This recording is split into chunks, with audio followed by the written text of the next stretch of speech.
Hello, everyone. Welcome to Call the Nurse in our first in studio recording with none other than my amazing husband, Dr. Alon Antebi. So, everybody's been wanting me to interview my husband, so we reserved this space just for him. What do you think? Look at this. How amazing is this? Studio looks amazing. I'm actually a little nervous, I'll be honest. Scared. Just we do this all the time. Yeah. I'm just sitting on the couch. Just was like, maybe we need Enzo in here for you to pet and feel a little No, cozy. I'm good. I'm good. You If I okay? can handle the stress of an oar, I think I can handle this That is stress. very Yes. true. Yes. Yeah. And I think people don't get to see you in this realm. So I have a lot of questions that people want me to ask you. Okay. Not microphones here. So, Yes. well, first of all, why don't you tell everybody what you do? People know you're a doctor, they know you're a surgeon, they even know maybe you're an orthopedic surgeon, but I'll get does he do knees? Does he do hip? What is it that you do so everybody can really know? Yeah. So I'm an orthopedic surgeon, right? And when I meet people and they really don't know what an orthopedic surgeon is, I kind of use layman's terms and I tell them I'm a human carpenter. Just like somebody would build your cabinets in your home or put up a house and they use tools like drills and saws and hammers. That's what I use on the human body. I'm a human carpenter. And that's the best way of explaining it. I fix people's skeleton, their muscles, their bones, ligaments. And you do joint replacements, right? But you also do a lot of trauma. Yeah, so when I finished my residency in Michigan for 5 years, I knew that I wanted to do what's called subspecialty training, really hone in on like a specific field, and that was orthopedic trauma. And I did that at Tampa General Hospital. And but when I came out of training, when I came out of my fellowship, I knew that I wanted to do everything else. I didn't want to just focus on fixing broken people because there's so many facets to orthopedics, like Right. joint replacements, right? And you deal with different conditions of basically people's wearing out joints, and that's arthritis, and that's just, everybody gets it. We're all going to Yes. get it. I already have it. Exactly. So that's especially with the baby boomers. I think there's something to do with the food in our culture and the fact that people are more sedentary now. You have like Uber Eats. You can get your Yes. shopping delivered to your house. So people are much more immobile. We're gaining weight, Moving a lot. and people are getting arthritis in their joints, and that's where I come into. Not just replace their joints, but also treat them conservatively before we get there. So I do a lot of joint replacements, including hip, shoulder, Right. and knee replacements. And you do a lot of the sports injury stuff too, like when you do injections, a lot of people will be like, oh, well, my kid fell or they sprained something. I didn't know your husband, did that. But then you're also like putting people back together that have these bad motorcycle accidents too, right? Correct. So, 80% of the patients that I see in clinic do not require surgery. They need a little coddling, they need a little explanation of what's wrong with them and encouragement that they're going to get better. And we treat them with medications, with rubbing compounds, with physical therapy, with injections. And most people get better on their own because the human body is an amazing organism that can heal itself with most things. But some people require surgery. Right. And by the time they come to me, they're like, are you open tomorrow? Like, can you do, like, they're in so Yeah, much they're very pain that they've tried everything else and they just can't yeah. deal with it anymore. It's really affecting their activities of daily living, Right. and they want to continue to remain active. Yeah. One of the things you always say that I always love, you're like, pain will make you do crazy things like having surgery. I say that all the time. So, I'm doing this for 20 years now, and I see the patients when they come into the office, and they will, I'm having some pain, and I look at their joint. I'm like, oh my gosh, it's like one of the worst joints I've seen all day on the X-ray. But some patients have a huge amount of pain tolerance, and they just live with it. And then when they come back 2 years later and they say, Doc, I'm ready, I know they're ready.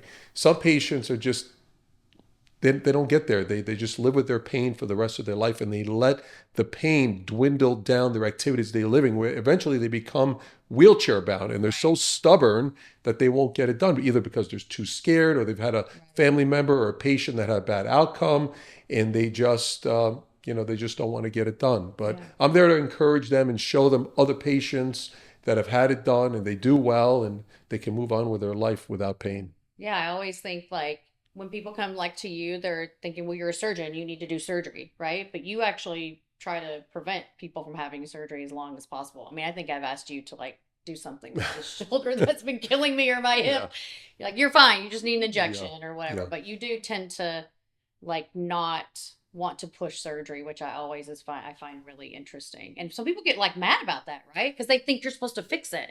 That is correct, especially when they come in with a broken bone, Right. right? There's a large misconception in civilian to lay people that it's broken, but is it fractured? Well, Right. fracture and a break is the same thing. It's just whether it requires surgery or not. And my job is not to make the bone heal, it's to get it into better alignment. And that usually requires surgery if the bone is majorly out of alignment. Right. But most fractures do not require surgery. We can treat them conservatively with either a cast or a brace or a splint.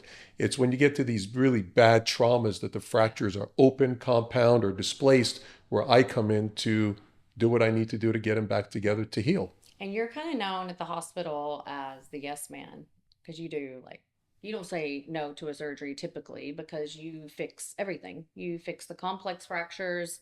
Like you're not one that something comes in the hospital of like, oh, ship it out. It's too complicated for me. I don't think I've ever heard that. In fact, people ship things to you. And people can choose the orthopedic surgeon if like they have hip pain or whatever, but a lot of people land in your lap because they've had a bad car accident. But that's how, we kind of know you at the hospital is like, Dr. Antebi's the man. Like he does everything, which is kind of a cool reputation to have. Yeah, I mean, it's something that took a long time to develop. One of the things that I learned early in my training in my career is just never say no. If you want to be a true orthopedic trauma surgeon, you did this fellowship because the buck stops with you.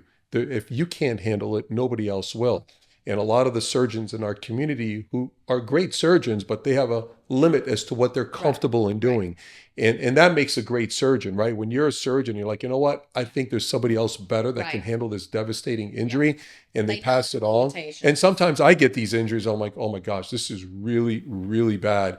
And it's sometimes it's even beyond me, but I have the The the MacGyver. The patience, the MacGyver in you. MacGyver situation to just sit there and piece things back together, knowing that the patient's not going to have an amazing outcome, but I think I'm going to be the best guy to do Yeah. this work for them because otherwise it's going to be really bad Yeah. and they can end up with like an amputation or something. Right. So I learned very early on to say no to nothing, take care of patients, do the good work, and communicate with them. It's very important to communicate with patients to let them know from the beginning that we're in a journey together as a surgeon and patient, and this is what's going to be expected of you. And we're gonna. I always say we're gonna be friends for a while. We're gonna be friends for about a year. You're gonna be seeing me multiple times in the office, and we're gonna get through this together. Kind of feels like marriage a little bit, especially that say no to nothing. I think like that should apply to me since you're my Right. husband, that, we're going to be in this a long time together. Just say no to your wife. Don't say no to your wife. Um, yeah, I get a lot of people like not really understanding like what you do, and I think it's amazing. And I think that's why we get along so well too, because I like really love what you do. Like I love getting your videos at like, late at night if you've, cut off someone's leg. I'm like, oh my God, that is like the coolest thing ever. It's so sexy. Yeah. Not everybody would feel that way. Yeah, sometimes we get these really, really bad injuries, motorcycle accidents where the leg or the arm or whatever body part looks like it just went through a meat grinder. It's really, really bad It's when really you bad. fall off a motorcycle going at 80 miles an hour, they get run over by two cars after that. And those are the kind of injuries that we deal with in these emergent cases. And when they come in, it's pretty devastating. So I always like to, I'm not shooting these videos just because I'm shooting videos. I shoot the videos because a lot of times the Yeah. patients Yeah, themselves they want want to to see them, see. not necessarily at the time, but sometimes their family do. Or if they end up like in a litigious case where they're like a personal injury case where they seek a lawyer for whatever reason, they have that Yeah. access to the video to show how bad it was. And then, a year later when they're walking on their Right. leg, to See the see, recovery in the process. exactly right. Yeah, those are Exactly always right. like we have so many cool stories on at Antebi Ortho on Instagram. Thank you. I can plug the husband. One thing that I don't think people like realize, well, two things really, is that you went into private practice right out of med school. And it doesn't seem, at least from what I can see, a lot of people don't do that. And you always have told me too, and you even tell your kids who, want to be a doctor, that they don't teach you how to do business. And you have really become a businessman. I mean, I think that's why you're so successful. I think people think it's just, yeah, he's a great surgeon, and you are, but you have your hands in so many things, and you're just a really great businessman. It's not somebody you always want to deal with as a businessman, but what made you like go into private practice instead of working for someone? I mean, I know you, so I know your personality, but Yeah. what do you think kind of, how would you even know that too? How would you even know, like, I'm just going to start this myself? Like, your, Avor's Medical Group, you and one of your partners started that. And that's now it's like this big, little empire you have. What made you do that as opposed to just going and working for like a Kaiser or, Yeah. somebody else? Yeah, when I finished my training, during my training in Tampa, and I decided to move here to California to practice. I had a weekend to come out here and interview at a bunch of different places that were looking to hire an orthopedic surgeon. And during those interview process, I realized that I don't think I would do well with my personality and go work for somebody else. That's probably true. So Yeah. it was the scariest thing, probably one of the scariest things I've ever done is to start a business, especially in the medical field, because like you said, when you're in training, they don't teach you how to run a business. They Right. teach you how to be a surgeon.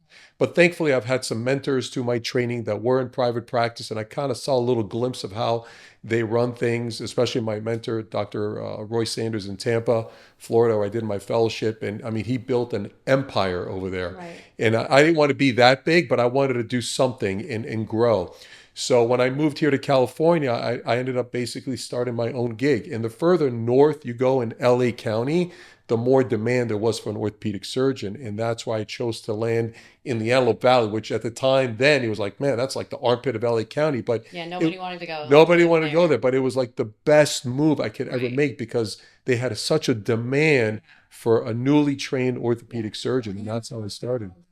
the ATVs and like the deserts out there. Yeah, we call them desert rats. So Yeah. all the guys, I see it every time I go to work with Right. their pickup trucks and the toy haulers with the dirt bikes and Yes. the ATVs and all those things that we see tons of injuries. And not just that, but a lot of open space there. It's just motorcycles Yeah. themselves and car accidents. So the hospital there was like begging for an orthopedic surgeon. They were like, "We'll roll the red carpet out for you. We'll help you start your practice, and we'll do whatever it takes to make you happy here." And it was just a perfect symbiotic combination up there. And most orthopedic surgeon in my tenure, 20 years, if you interview, let's say 100 orthopedic surgeons, I'd say 80% of them have probably moved once, maybe Right. twice out of where they And originally started. you've been in Lancaster this whole time, right? The You've whole never, how time, many never years now? left. Almost 20 years. September, it'll be 20 years. That's Yeah, incredible. yeah. Do you ever just kind of like look back, especially if we go to like the Avor's events and and you see like all your employees, or you see like, do you ever just look at the building sometimes when you're driving up going, oh my God, like Yeah. look what I Yeah, built. it's been an amazing journey. It's been a lot of growing pains. We made a lot of mistakes. And I always said, forming my own practice and forming a group, we're going to make mistakes. But there are mistakes. We're going to learn from them and then grow from them. When you work for somebody else and they make the mistakes, you have to pay for their mistakes. And I felt if I want to make a mistake, I'll pay for it and grow from it. So now we're like on our third facility because when I first started, it was like 1,000 square feet. Then we moved to like four. So we're talking about like you and Yeah, Tom were like getting IKEA furniture and like putting literally it in the went to trailer. IKEA. Literally went to IKEA. We It's put everything in crazy. a car and we built our little, makeshift office, like 1,000 square feet. Then a year after that, we grew into our second facility, which was about 4,000 square feet. And the building that we're in now is 80,000 square feet, but we only occupied about 5,000 square feet of it. And now we've been there for almost 15 years. And now we occupy probably about 50,000 square feet of that building because we moved our pain management upstairs. Yeah. We're orthos downstairs. We have our surgery center. We have our primary care Yeah, you office. got like podiatrists now, you have pain management, ortho. I mean, it's really impressive. I always tell you, I really want you to write a book one day because not only just kind of you building what you've built, I think even how you got to where you got to is like pretty amazing too. Because I don't think many people know, like even just your journey to get into medical school. Yeah, that And was what intense. that's Yeah, such a great that's a whole nother story. show. Yeah. And then I think about what you even tell your kids of like it doesn't matter where you go to college. It's how you apply yourself. So I mean, you have to tell the story of how, maybe a condensed version of how you got into medical school. Because people see you and they think, oh my gosh, I'm sure he made the best grades. I'm sure he, got into this best school, whatever. When leave it to Dr. Antebi, just need a girl to help get you Yeah, in. yeah. Find a way to get in. Yeah. So, Exactly. would you like for me to share that? Yeah, Yeah, yeah. tell. So, just a brief story. So, I really didn't like mature as a pre-med student until my third year of college. I was dating a young lady back then who was very smart. She was from Pittsburgh, Pennsylvania, and was super smart. And she hardly ever studied and got straight A's, got straight into medical school. Going to go, yeah. So she was going to be Yeah, like she that was too. pre-med and she got straight into medical school at University of South Florida.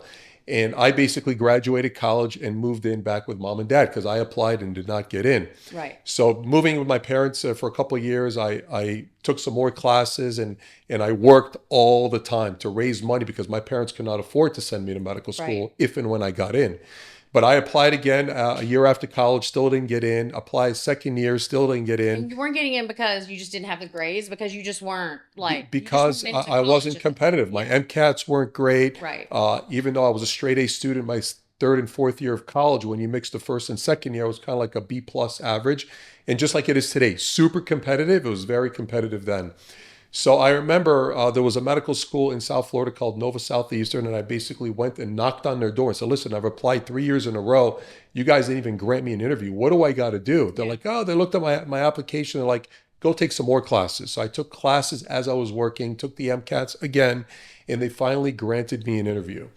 And the day of my interview, I come home and I remember my parents asked me, "How did it go?" I'm like, "There's no way I'm getting in." I was profusely sweating. I was so nervous. And this was like my only chance, the only medical school Hmm. that gave me an opportunity for an interview. So I had a dog at the time, took the dog out for a walk at this park, this dog park, and I run to this, pretty looking girl. We start talking. She had her dog and we started going back and forth. And Wait, so you just ran into like yeah, she was y- just there. Yeah. so So we, you weren't like you were trying to pick up a yeah, girl. yeah. I'm like, yeah, let's see if we Okay. can make something. I was 24 years old. I was like, of course, right? So we started talking. She's like, I asked her what she does, and she's like, "Oh, I'm an attorney. I just graduated law school." And I'm like, "Well, I literally had my medical school interview today. Like it was earlier today." She's like, "Where at?" And I told her it was Nova Southeastern. She's like, "Oh my gosh." She's like, "My father's a professor there." I'm like, "You're kidding me." And I'm like, "Listen, if there's anything you can do, please. I mean, I would be forever indebted to you if you can talk to your dad to see if there's some way, somehow you can make something happen." So I tried to get her number. She wouldn't give me hers, but I gave her mine. She took You it. wouldn't give you And her. at the time, I was actually, one of my jobs was a substitute teacher at a pediatric psychiatric facility. And I was a substitute teacher for these kids that would be there for a prolonged period of time. And I remember getting the call from her, and she's like, "I spoke with my dad. He wants to see you tomorrow That's at so the medical crazy. school. Be there." So I dress up, put my suit on, go the next day. I was super nervous again. And I'm sitting there, Chances and it I'm going to say his name, Stanley Simpson, Dr. Stanley Simpson in Nova Southeastern. I literally just talked to him again a week ago, and he's in his late 80s now, doing that's fantastic, and he's not practicing anymore. And he sat down with me, looked at my, literally, I remember he was looking at my transcript. He's like, "Yeah, I can see how you were a fuck up the first couple of years of college, and now you turned it around." He's like, "I'll tell you what." He's like, "I'm going to get you into this school, but if you fuck up, I'm going to be the guy that's going to kick you out." oh And my that's how I gosh. got into medical school. That is And then when I insane. got into medical school, it was like 170 people in my class. And it was probably after like the first semester that I realized surgeries for me. It wasn't necessarily orthopedics, but Right. surgery was definitely me. And I knew that in order to get into surgery, whether it was general surgery or orthopedic surgery, you have to be like top of the class. And it was myself and one of my very good friends, which I'm, still friends with today. We were very competitive and we had to like get the best scores, the best tests, everything You was had to locked be in at that point. locked in. Yeah. Kind And of like that's how it happened. that is. I don't think many people know that, but that a female, and I know you're indebted to this guy. I mean, we talk about it, and I always say, like, I mean, this guy is the reason why you're a doctor. I mean, you Yes. would not have been able to, to get in, and that's why, Yeah. like, yeah, I think, yeah, like last week or the week before, I'm just thinking, do you ever talk to him? You had just gotten a I hold of him. literally I spoke with somebody about 6 months ago at the medical school because now my kids, our kids, Right. are med school bound, Yes, they hopefully are. in the near future. So I spoke with the admissions director at Nova, and I'm like, hey, I haven't spoken to Dr. Simpson in several years, and I tried to reach out. There was a number that I looked at, but the number he had was no longer Hmm. working. So she reached back out to me. He's like, he's still alive. Here's his number, That's and so I cool. called him, and we I bet spoke he for was about so 30 proud. minutes. Yeah. So proud. And because of him, an influential person in my life who gave you a chance, I try to do the same thing. I try to pay it forward.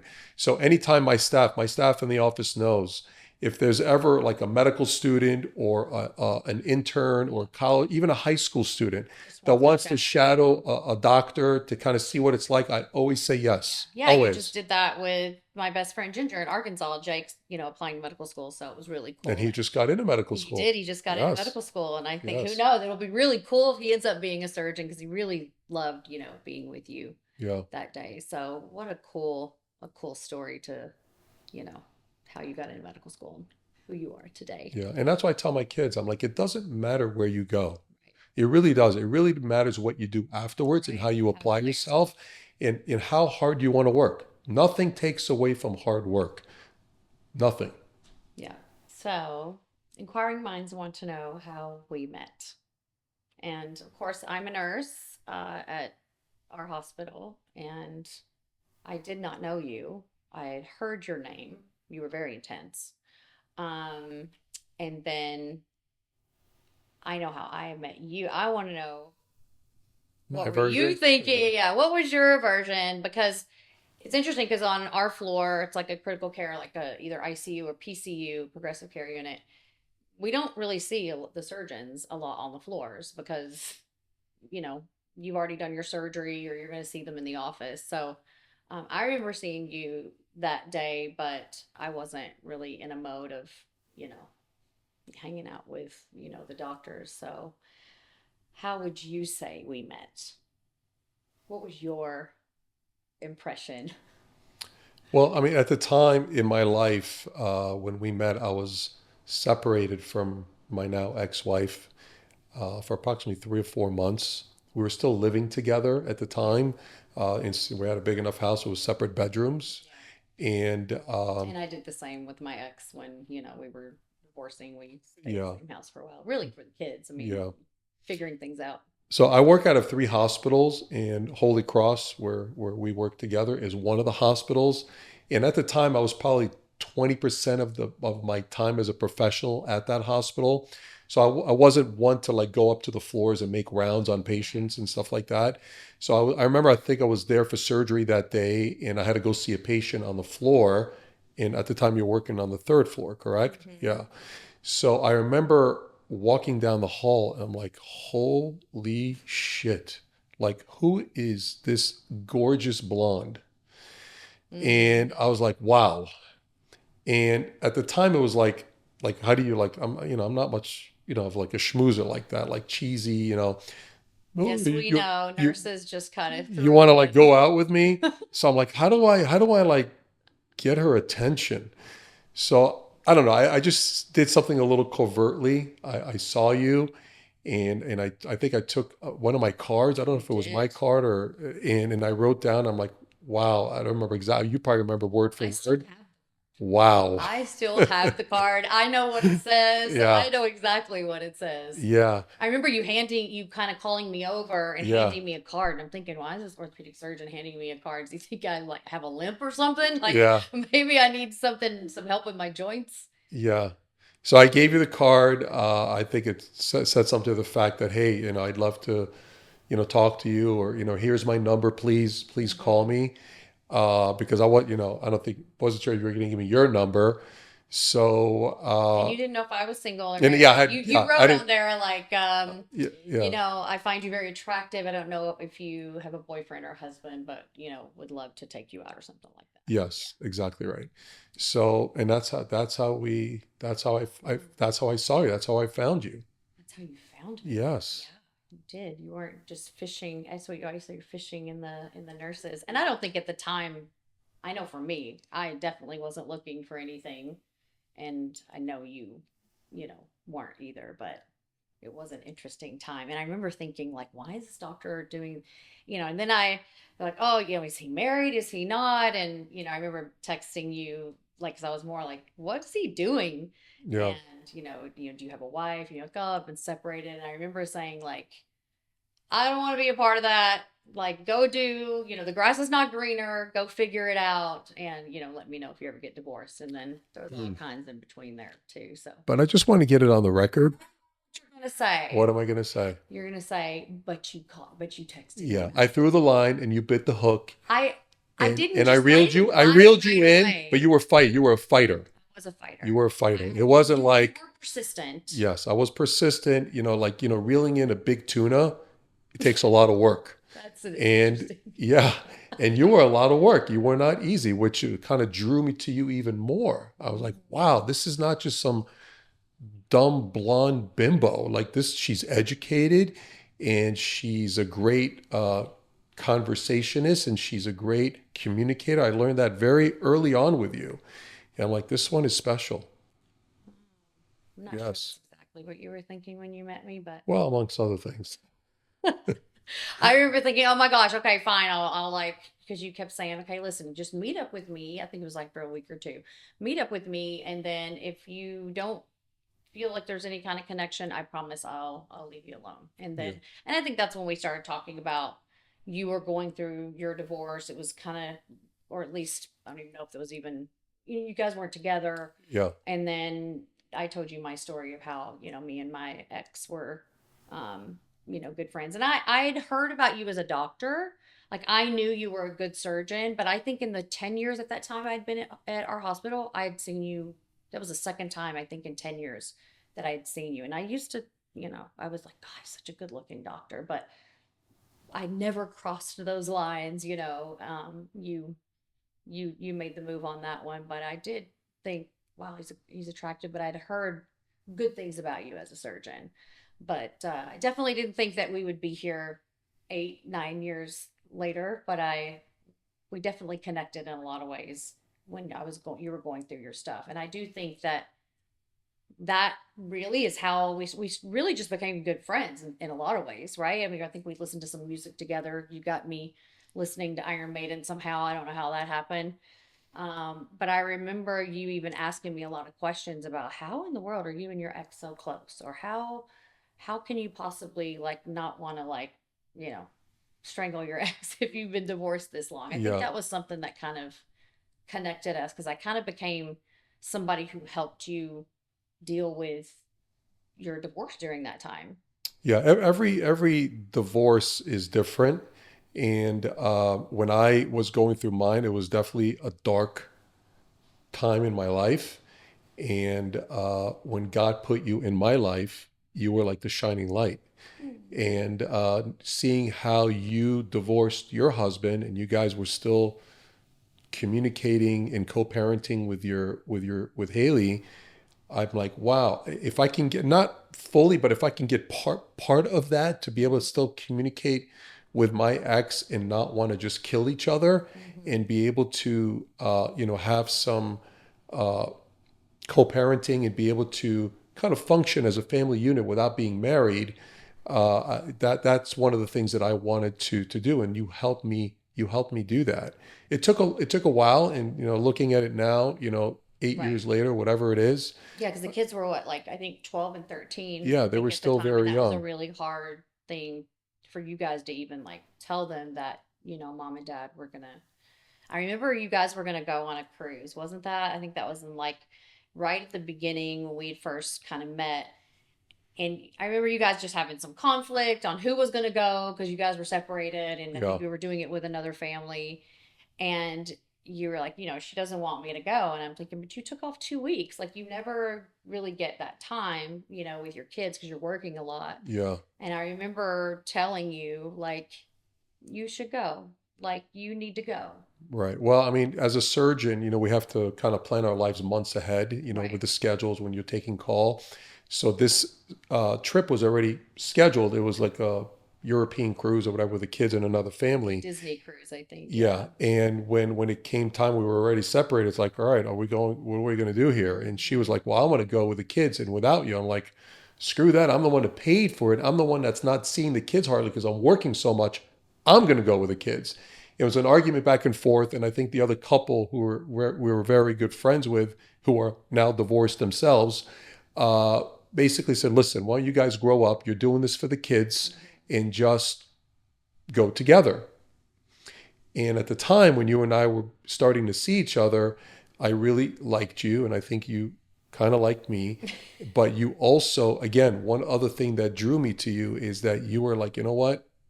I like you, but I also know what it's like to be divorced and to break up a family. And I want you to really concentrate and really think about what you want to do because it's a major decision. And if you're going to be on a boat with your kids and your wife, this is the time to reconnect.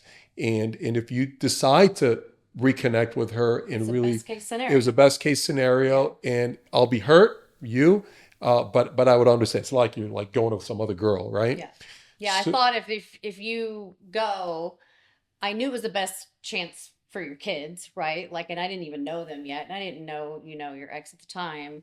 But I did think, like, he's got to give at least, his family, a chance. And I would be, at peace with that. At least you weren't going off and, running off with another girl or something. But I yeah, really I didn't want to be a distraction, at yeah, that time. And I remember, and I knew you guys were going to be in the same cabin. You were going to be in yes, same bed, the same yeah, everything. yes. But we weren't serious, you and I, and we were just really, I think I became like a therapist to you. I think I'm still kind of a therapist to you, but, and I remember you coming back, and it was during my birthday too. And I remember being in Palm Springs, like, I wonder if I'll hear from him. Um, but I remember you coming back and going, I've never been more sure. And it seemed like you thought she came to that conclusion I as think so. I well. mean, I don't exactly know. She would have to kind of Yeah. ask her that. But I mean, for me, it was definite. And I knew the divorce was going to be, it was going to be lengthy. It was going to be very costly and it was going to be very painful. And it was all those things. Yeah. Well, I remember you not wanting to you were like, let's just not divorce. Let's just kind of keep everything intact. Do you remember that? And I was like, there is no woman that is going to go for that. You know what I mean? Well, when you have, at the time I was probably 14 years in practice, something like that, and I've built up some wealth. We've bought a house, we bought a couple of vacation homes, I had a couple of investment properties, all these things that she really didn't really have anything to do with at the time. I was the one like that was really moving forward with those things, and as long as the credit card bills were paid and the kids were going to private school. That's all she really cared about. And she was a great mom. She really took care of Yeah. those kids while I was out hustling and kind of building our empire.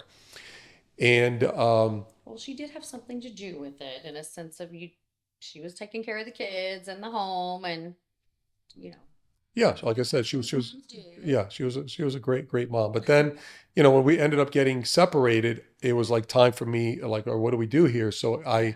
I ended up, moving out and just moving, Yeah. a few miles away. And it was hard because again, I was always working. Nothing changed in my life in regards to work. But it was shortly thereafter when I realized that I was working so much that I was hardly getting to see the kids. I was working a lot while I was married. Yeah. I'd come home, see the kids for 5 minutes, and they were showing me they Which had to was go to bed in the same amazing. house. Yeah. Right. But then when you That moved out, now you realize the effort it was going to take to see yeah, them. now I have to make appointments. Hey, can I come see the kids for 10 minutes? And can I take them out this weekend because I was Yeah. always working. So Yeah. that's what led me to start, especially in the summers, in the beginning of the separation, to start taking a week off every month to spend with my kids during the summers. And that really never stopped. In the last 5 or 6 years, I take a week off now for us Yes. and for me. And our kids too. I mean, we really got to do some really amazing things, during that time. But you're right. That was a really dark time because, I remember when going through my divorce, and I remember getting with mediators, and I know you guys wanted to do that too, but when they put kind of like all you own on a Yeah. whiteboard.